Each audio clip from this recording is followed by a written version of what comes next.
Olá pessoal, sou Moa, professor de literatura do Literatura Fora da Escola.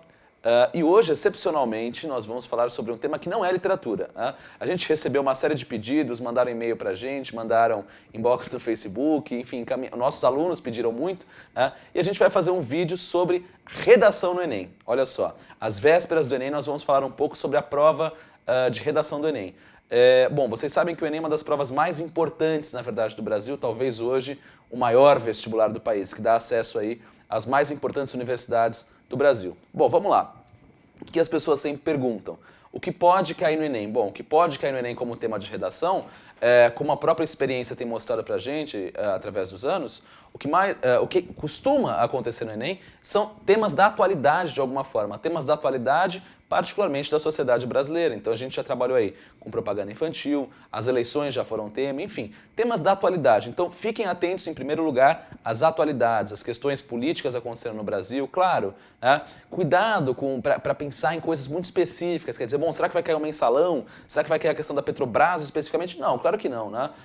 A gente tem que lembrar que os problemas sociais não são pontuais, mas o Enem costuma propor problemas um pouco mais abrangentes que possibilitem ao candidato aí fazer uma reflexão um pouco mais ampla, né? Então vejam só, foi dois exemplos que eu dei para vocês. As eleições de um lado, né, que caiu alguns anos atrás, e de outro a publicidade para crianças. Bom, temas abrangentes, não tão específicos, mas que dizem respeito à realidade material direta aí da nossa sociedade. Bom, isso em relação às questões temáticas. Portanto, diferentemente de outros vestibulares que cobram questões mais abstratas, né, na prova de redação, como, sei lá, a FUVEST, por exemplo, em que geralmente o tema é mais abstrato, o Enem é um pouco mais objetivo nesse sentido.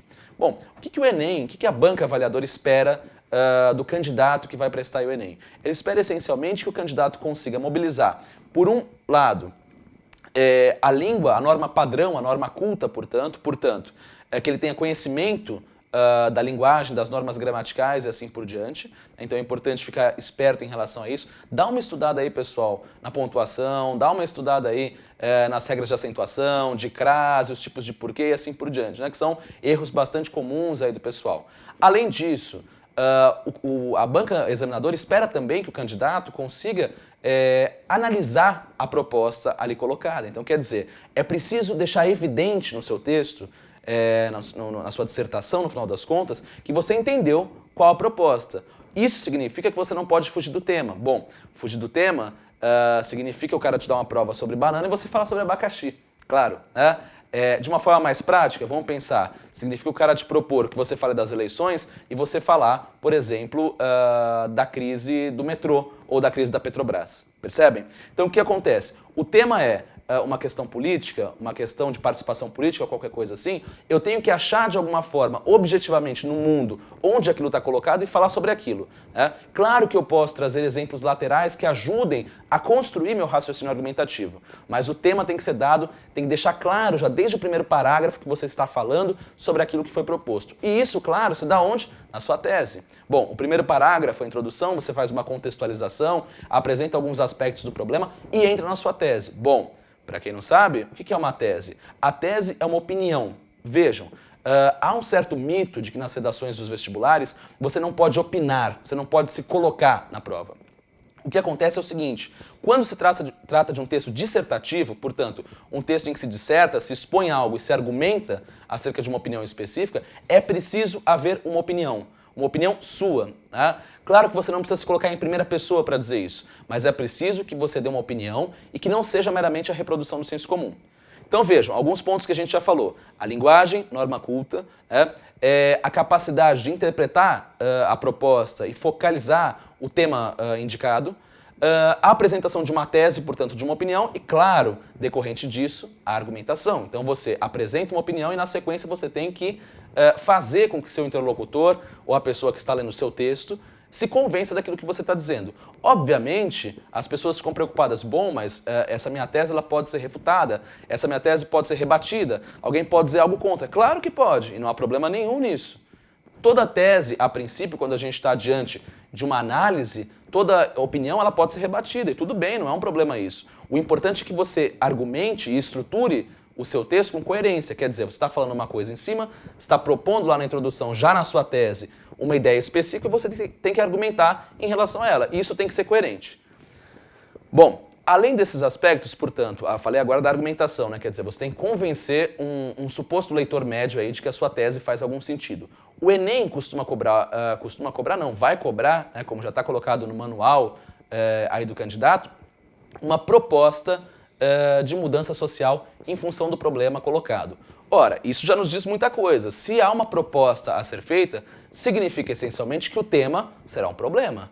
Não é possível você fazer uma proposta sobre algo que seja tranquilo, que não tenha problema e assim por diante. A proposta de intervenção social, que é 1/5, portanto, 200 pontos da nota do Enem, ela deve estar de acordo com o problema colocado, certo? Portanto, o que você deve fazer na hora dessa proposta? Há resoluções simplistas, há propostas que terminam sendo um pouco bobas, clichês, né? É o que a gente costuma a falar quando a gente está corrigindo redação. Há propostas que são clichês. Por exemplo, qualquer coisa parece que pode ser solucionada com educação. Isso faz a gente pensar, será que a educação soluciona tanta coisa quanto a gente imagina?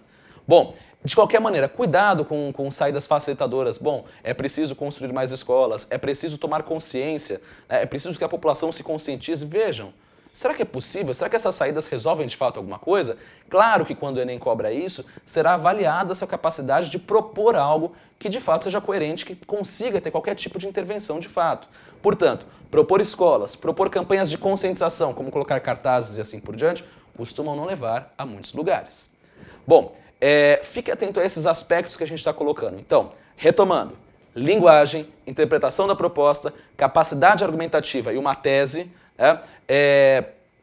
a argumentação toda que você vai colocar e, no final das contas, uma proposta de intervenção social, que não deve ser de senso comum e que deve dialogar diretamente com a sua tese. Lembre-se, a proposta de intervenção é consequência da sua tese. Não é possível você colocar uma tese específica e colocar uma proposta essencialmente diferente daquilo que está dado.